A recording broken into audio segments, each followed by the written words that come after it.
Everyone, welcome to medicine made easy आसान ज़ुबानी। आज हम बात करेंगे एक बहुत ही कॉमन ब्लड टेस्ट के बारे में जो कि अक्सर डॉक्टर्स रूटीन फिजिकल एग्जाम में लिख के देते हैं। जी हाँ, सीबीसी कंप्लीट ब्लड काउंट। और इसके साथ ही साथ हम आयरन डेफिशिएंसी एनीमिया जो कि बहुत ही कॉमन फॉर्म ऑफ एनीमिया है उसके बारे में भी जानेंगे। But before we dive in, let me make a quick disclaimer over here. ये वीडियो सिर्फ और सिर्फ एजुकेशनल पर्पस के लिए है। ये ना तो कोई मेडिकल एडवाइस है और ना ही डायग्नोसिस है। लिहाजा अपनी लैब रिपोर्ट्स फुली डिस्कस करने के लिए अपने डॉक्टर से रब्ता करें। चले फिर शुरू करते हैं, सीबीसी टेस्ट को आसान जुबान में समझते हैं। सीबीसी क्या है? सीबीसी का फुल फॉर्म है कंप्लीट ब्लड काउंट। यह हमें खून में मौजूद डिफरेंट कंपोनेंट्स के बारे में आइडिया देता है, जैसे कि red blood cells, white blood cells, platelets and haemoglobin.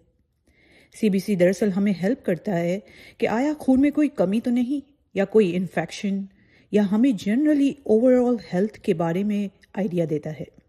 याद रखें कि सीबीसी सिर्फ और सिर्फ एक स्क्रीनिंग टेस्ट है जो कि डॉक्टर्स को फर्दर गाइड करता है कि मजीद और कौन से टेस्ट किए जाए जिसकी वजह से डायग्नोसिस प्रॉपरली हो सके। हीमोग्लोबिन एक प्रोटीन है जो रेड ब्लड सेल्स के अंदर होता है। इसका काम ऑक्सीजन को लंग्स से बॉडी के दूसरे हिस्से तक ले जाना होता है।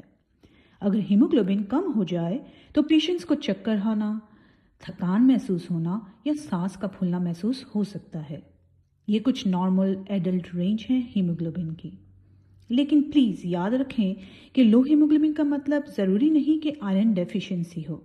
लो हीमोग्लोबिन का मतलब एनीमिया हो सकता है, जबकि हाई हीमोग्लोबिन डिहाइड्रेशन या कोई और कंडीशन में भी पाया जा सकता है।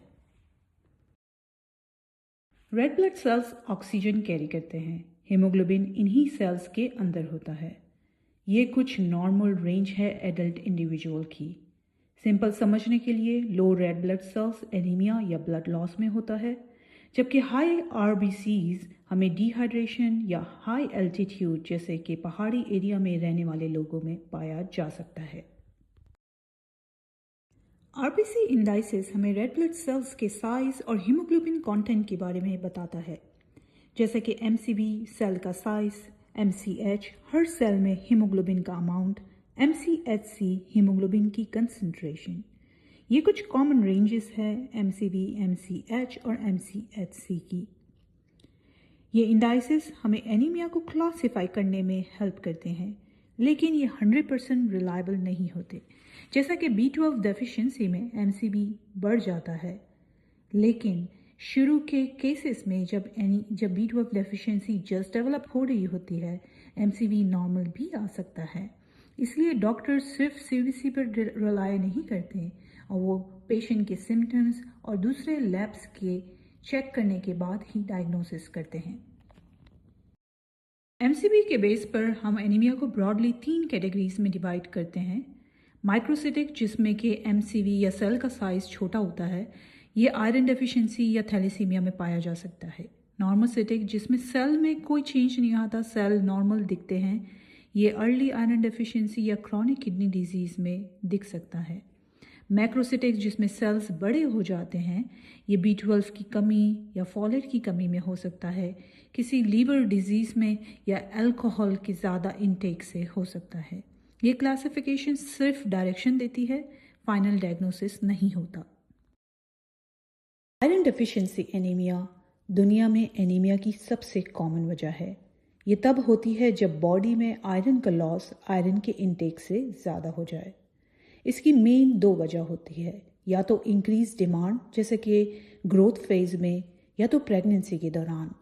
आयरन लॉस जैसे कि हैवी पीरियड्स में, जीआई ब्लीडिंग में, या तो पुअर डाइट की वजह से हो सकता है।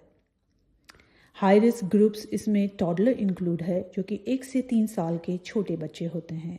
एडोलेसेंट गर्ल्स जिन्हें एक्टिवली माहवारी आती है। Women of child bearing age भी इस रिस्क ग्रुप में इंक्लूड है। आयरन डेफिशिएंसी एनीमिया के पेशेंट्स में ये सिम्टम्स मिल सकते हैं: जल्द ही थक जाना, थोड़ा सा चलने या 2-3 सीढ़ियाँ चढ़ने पर ही सांस का फूलना, दिल की धड़कन का तेज हो जाना, कुछ लोगों में पीका, जिसमें मिट्टी या बर्फ़ जैसी चीज़ें खाने की क्रेविंग्स होती है। फिज़िकल एग्ज़ाम में हम देख सकेंगे कि इन पेशेंट्स में बहुत ही ज़्यादा हेयर लॉस होता है, साथ ही साथ आँखों के अंदर फीकापन दिखता है। हम ऑल्सो देखेंगे कि इनके माउथ के कॉर्नर्स फटे हुए या इन पे छाले होते हैं। इनके नाखून ईज़िली टूट जाते हैं और बहुत ही कमज़ोर होते हैं। WBCs या वाइट ब्लड सेल्स बॉडी के डिफेंस सोल्जर्स होते हैं। ये इन्फेक्शन से लड़ते हैं। ये कुछ नॉर्मल रेंज है एडल्ट इंडिविजुअल की। सिंपल अंडरस्टैंडिंग के लिए, जब WBC हाई होगा तो इसकी वजह इन्फेक्शन, बॉडी में इन्फ्लेमेशन, स्ट्रेस या स्टेरॉयड हो सकती है, जबकि लो WBC की वजह इम्यून सिस्टम का वीक होना हो सकता है।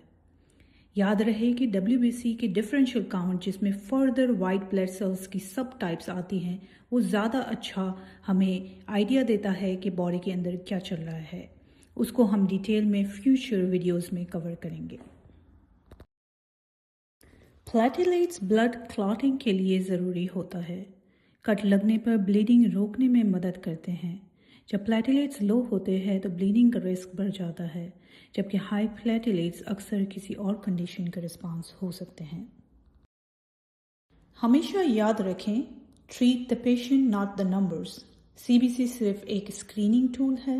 आयरन डेफिशिएंसी कंफर्म करने के लिए आयरन स्टडीज़ की ज़रूरत होती है। रिपोर्ट्स हमेशा सिम्टम्स और हिस्ट्री के साथ देखी जाती है। अगर आपको ये वीडियो हेल्पफुल लगा है तो प्लीज़ लाइक और सब्सक्राइब करना ना भूलें। नेक्स्ट वीडियो में हम कवर करेंगे CMP, जो कि है कॉम्प्रिहेंसिव मेटाबॉलिक पैनल, जिसमें किडनी, लिवर और इलेक्ट्रोलाइट्स का ओवरव्यू होता है। Thank you for watching medicine made easy, आसान ज़ुबानी।